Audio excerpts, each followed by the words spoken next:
Hey guys, this is Editors Depot and you're watching another intro template tutorial. Feel free to pause this video at whatever moment you wish if we're going a little too fast for you. And if you have any questions, leave them down below in the comment section. We always reply to every single comment, and if we're away for a minute, just go ahead and comment down below and there's very friendly people that will help you, guaranteed. It's important to remember that this is a pre-made tutorial that we've carefully selected and approved because we noticed that it works the exact same way. If you have any questions, comments, or it's just not working for you, just leave a comment down below and we'll get back to you, guaranteed. Now this tutorial requires both Adobe After Effects and Cinema 4D.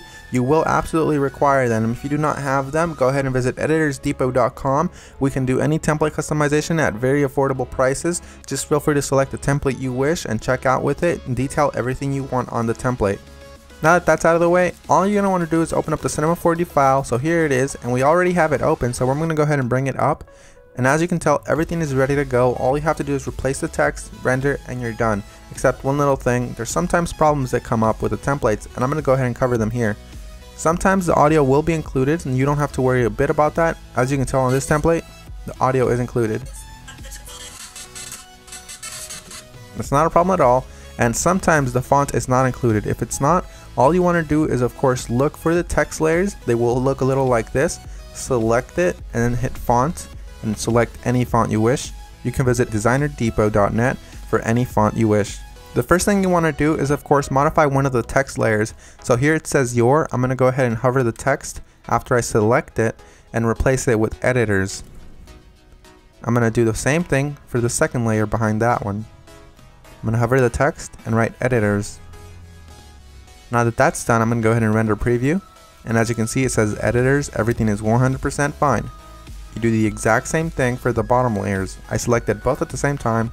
I'm going to replace it with Depot. Once I go ahead and render preview, it looks amazing and I'm happy with it. I'm 100% happy with the colors because it's red and Editors Depot is red, but if you're not happy with the colors, you can simply come down below, double click it, and make any modifications you wish. Whether it's make it green, make it blue, or blend it all together and make a little purple. I'm going to go ahead and keep it this way, and I'm going to go ahead and go to my render settings now. Once you're in the render settings, you're going to want to make sure that your width and height is set to 1920 x 1080 if you have a very good computer or decent computer and you have time. If you have a slow computer and you probably don't have that much time, you make sure you set it 1280 by 720. You want to make sure you tick all frames, and then you go to save. You make sure it has a PNG sequence for a faster render that does not reduce quality at all.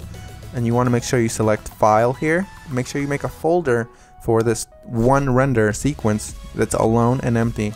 Mine is template render, and I'm going to name my every single sequence render. You close that and you begin the render. While it finishes rendering, I'm going to go ahead and open up my Adobe After Effects file and go ahead and get started with that for you guys. As you can see, that says that there's two files missing, so I'm going to go ahead and find them for my computer. So I'm going to wait for it to load, and as you can see, it says here that the audio is missing.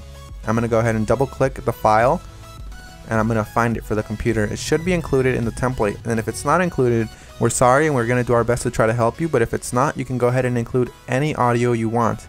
As you can see here, it's not included, so I'm going to go ahead and just drag in one of my copyright-free files that I have in my library. You can use the one that we're using for this tutorial. Another really quick tip you can actually follow is just close this, right click the file, and go to rename. You can actually copy the entire name if it still has the original name of the song. Then you go back to YouTube, you paste that there, and you download the file from there. You want to make sure it's copyright free and you're not breaking any laws though.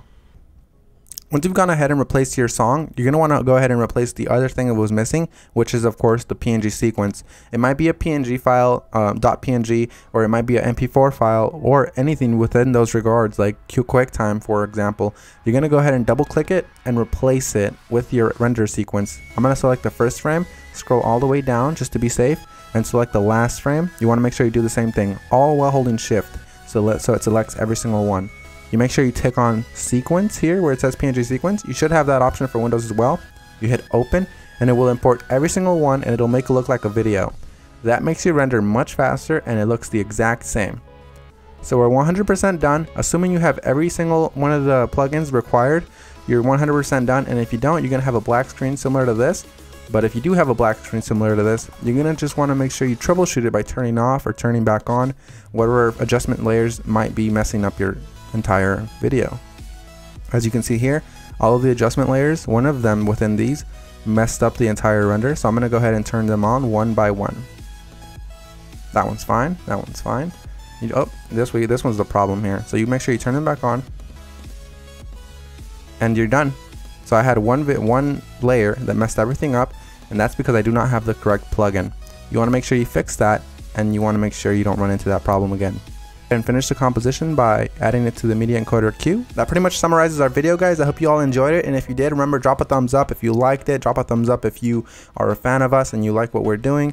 And guys, we really appreciate every single one of you from the bottom of our hearts. We really appreciate every single one of you guys, whether you're liking this video, disliking, or you just left and you didn't even watch this tutorial, guys. Hope you all have an amazing day, and as always, this is Maurice. Visit EditorsDepot.com for any customization of templates, and have an amazing day. Take care, guys.